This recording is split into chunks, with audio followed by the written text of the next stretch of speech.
It's really our board op Todd just makes this thing happen, man. I mean, he's playing the Fred Dashevsky U.S. Coin Capital commercial right before we bring the man of the hour on. Fred Dashevsky, how are you, sir? I am doing well. Good to see you again, Dave.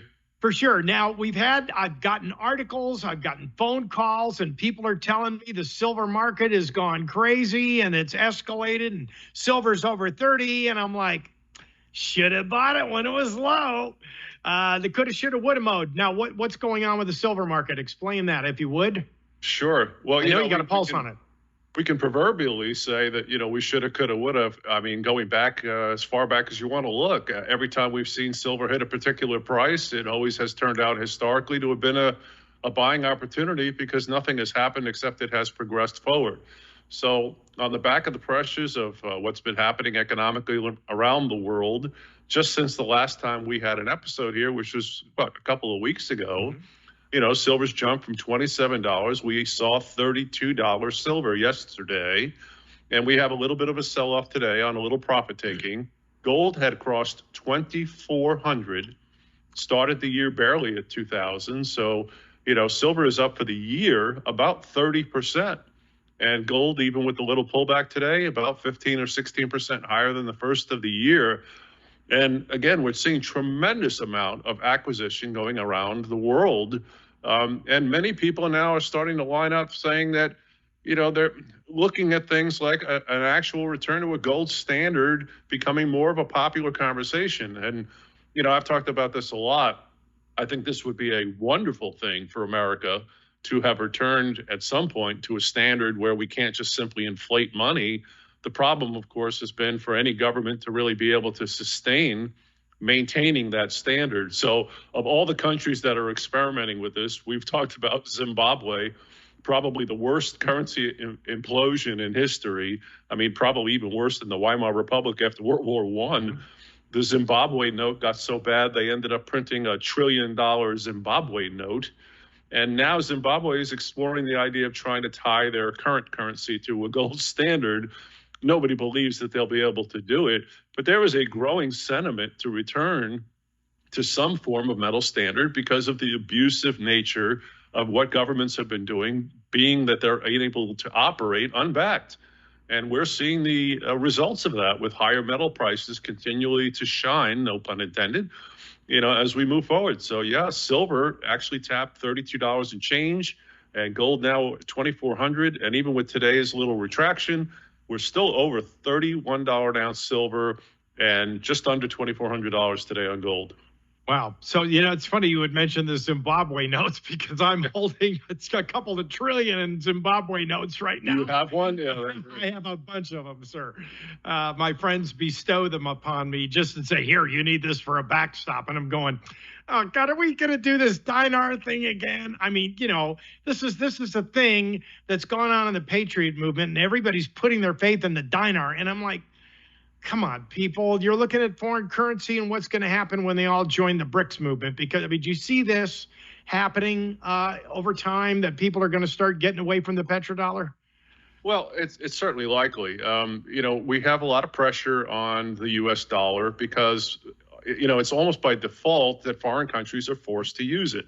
So if it weren't for things like the Treaty of Versailles or the Bretton Woods Convention, there are a lot of countries that would never have wanted to use U.S. dollars, but they are forced to because we've required dollars to be used to make certain acquisitions, gold and silver, oil, things of that nature for those that participate.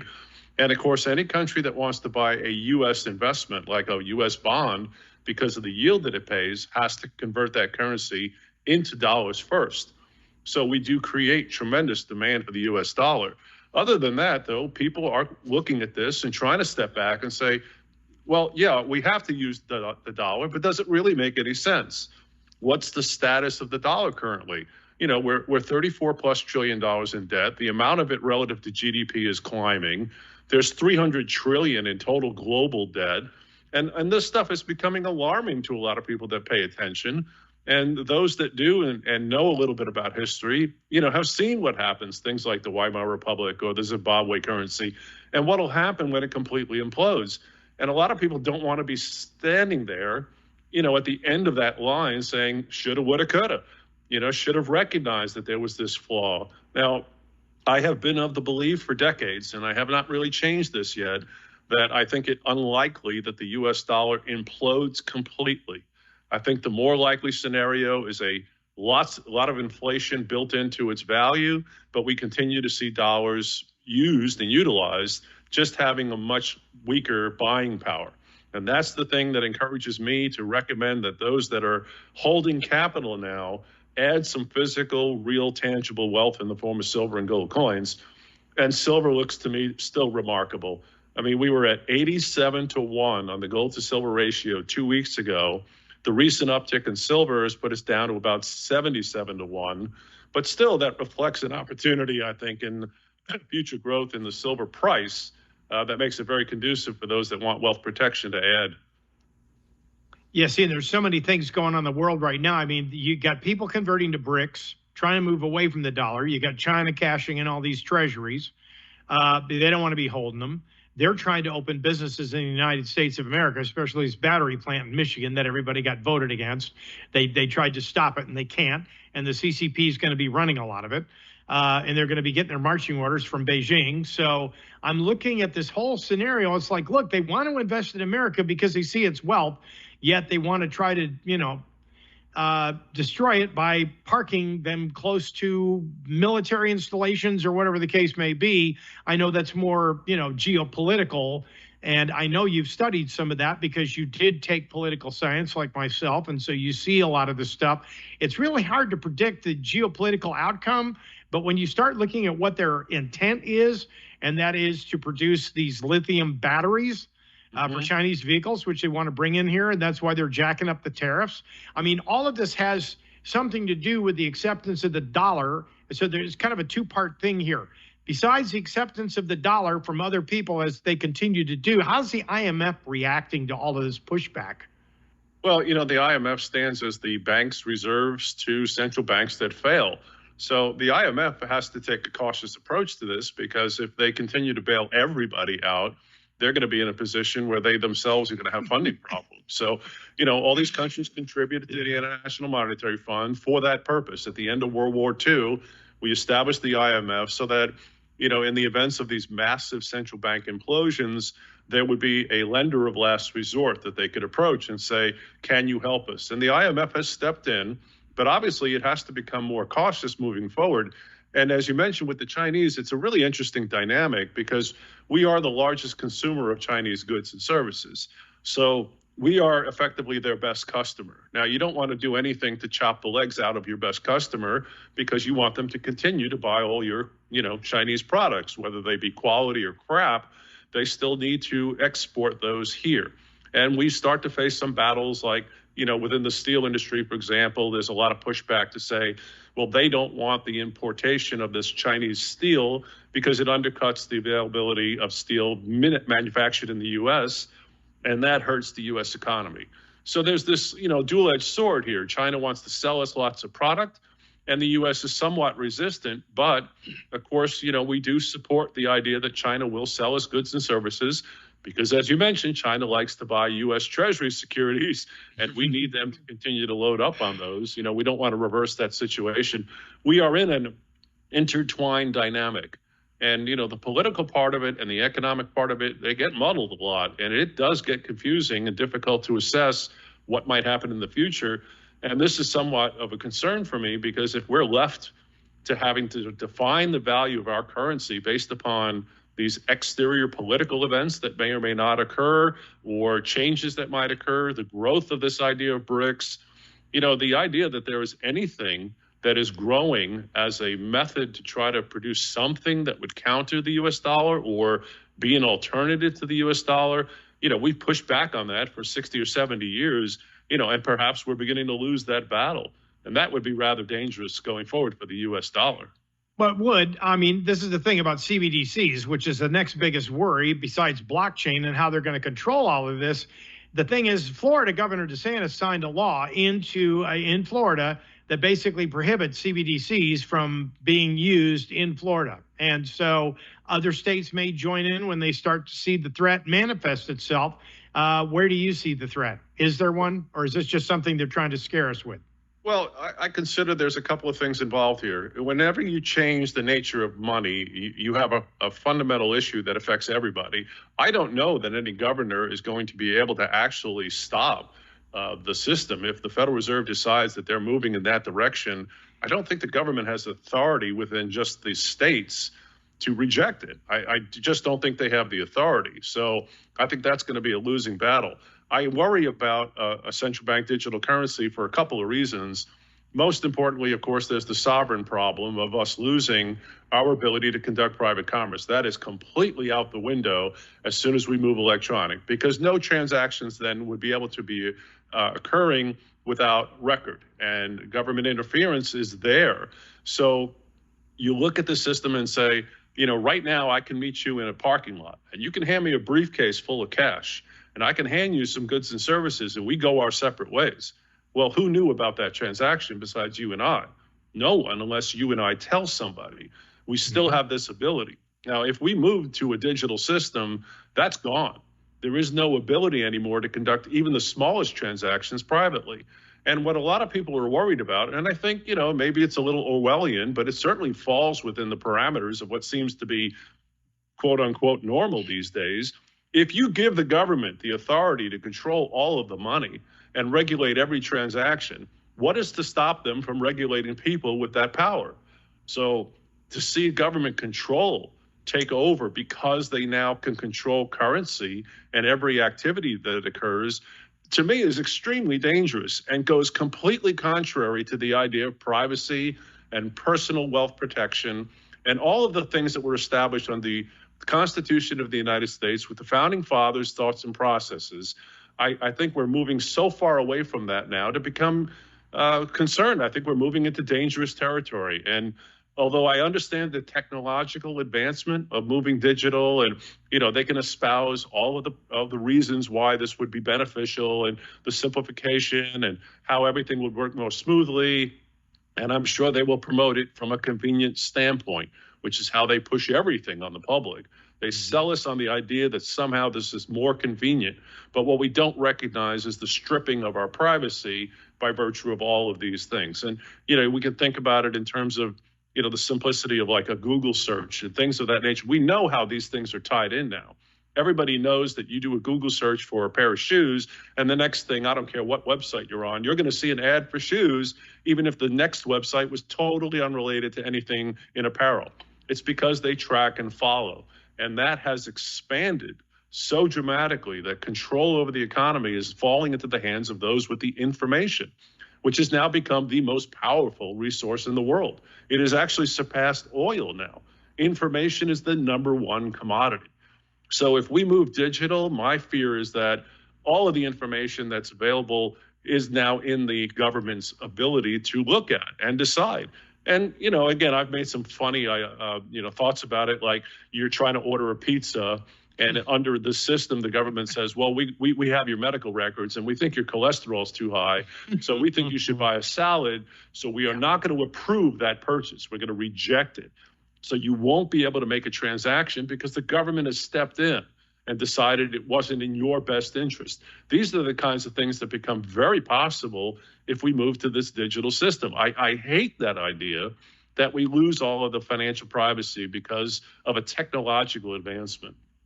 Well, this is the thing that we keep preaching about technocracy, and what they're trying to say is you will own nothing and you will be happy. But Klaus Schwab, as of today, just announced to everybody that he is stepping down as executive director of the World Economic Forum. That doesn't mean and anything is going to change. They still, Dennis Meadows and everybody at the Trilateral and their Club of Rome and whatnot, still have their agendas, and they want to depopulate the world. And one way to do that is to get everybody to turn on each other. He wants to do it peacefully. I don't see any resolve to that.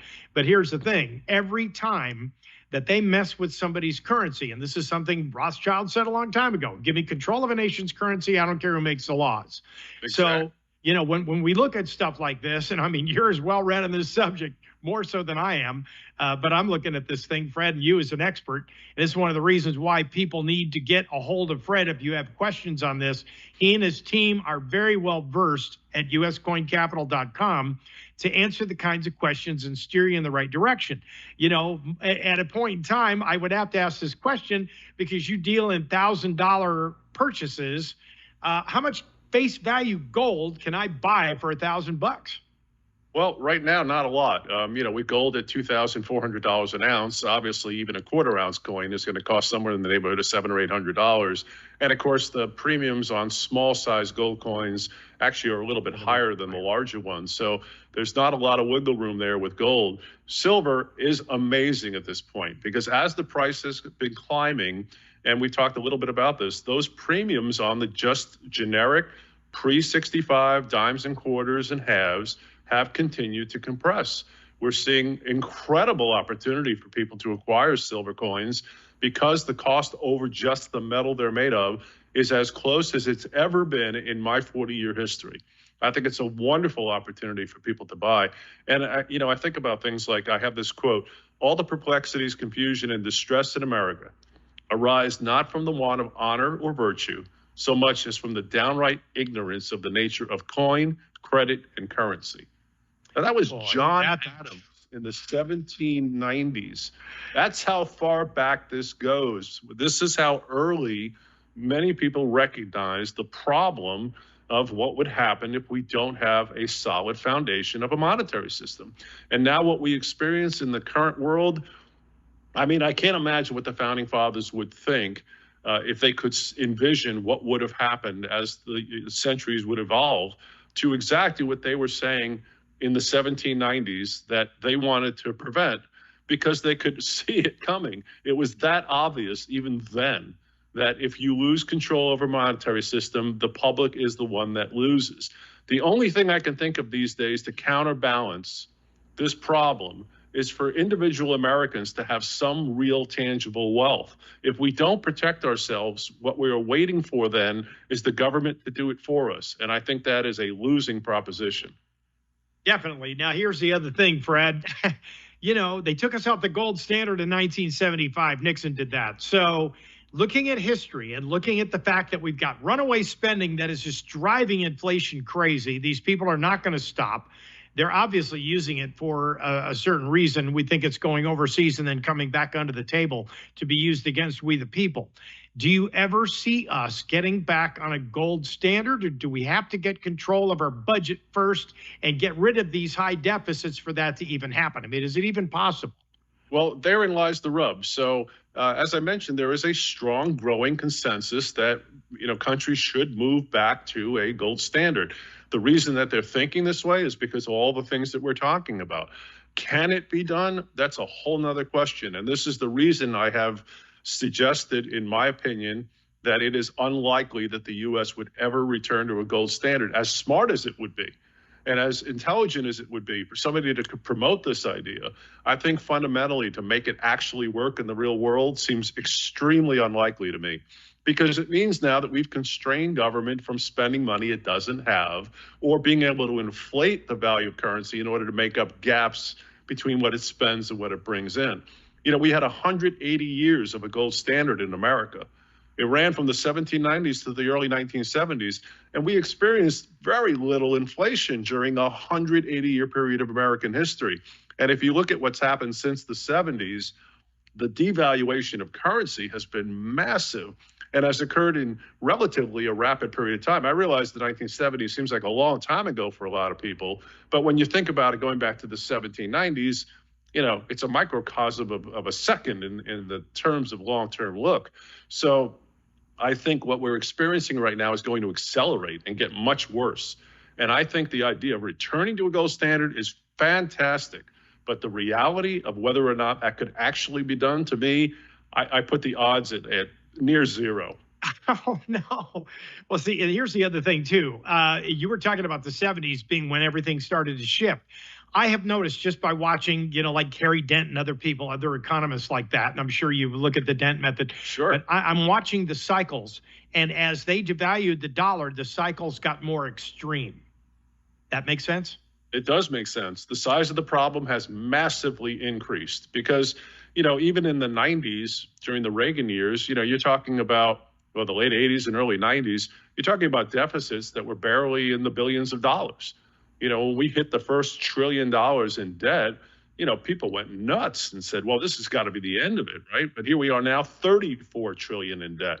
And where will we be in the next 7 or 8 years? I've already said, if we don't see $50 trillion in total debt within the next 9 years, I'm going to be shocked. I'm absolutely certain that's going to happen. And if we do the math and just simply look at that, what does that mean to what the value of a dollar will look like in 8 or 9 years compared to today? People should be accumulating physical wealth because you have to protect against what is inevitable. This is as clear as a train coming down the tracks heading for you, and you are standing in the middle of the track.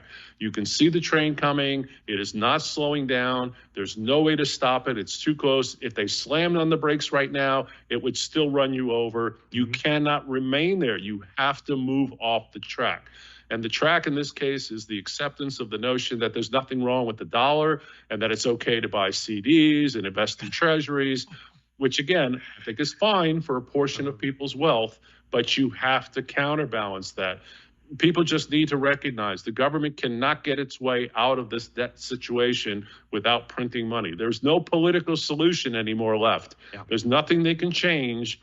No president can come into office and come up with a solution. I don't hear anybody who's even offered anything close to solving the national debt problem. What I've heard are people who propose things that might slow down the rate of spending or perhaps balance it out to the point where we're not adding to it anymore. But that doesn't negate the fact we're still sitting on this huge pile of debt that's going to have to be addressed. We can't grow our way out of the problem. We can't tax our way out of the problem. We can't reduce spending enough to get ourselves out of the problem. The only thing to do is print money. Yeah, see, and that's a problem. That's why you need to give Fred Dashevsky a call and let him explain all this to you. He and his staff are there to take care of you. The toll-free number is 1-800-878-2646, US Coin Capital. That's OL.com. You need to get there and you need to make the investment because, see, here's the thing. We, the people, is the only reason why this currency is staying where it is, folks. We, the people, have put our full faith in this fiat currency, and that's why we have to start balancing the equation here on our own because the government, like Fred just said, is not going to do it for you. I think Fred, the more empowered, the more of us that own physical wealth, the better off we all are.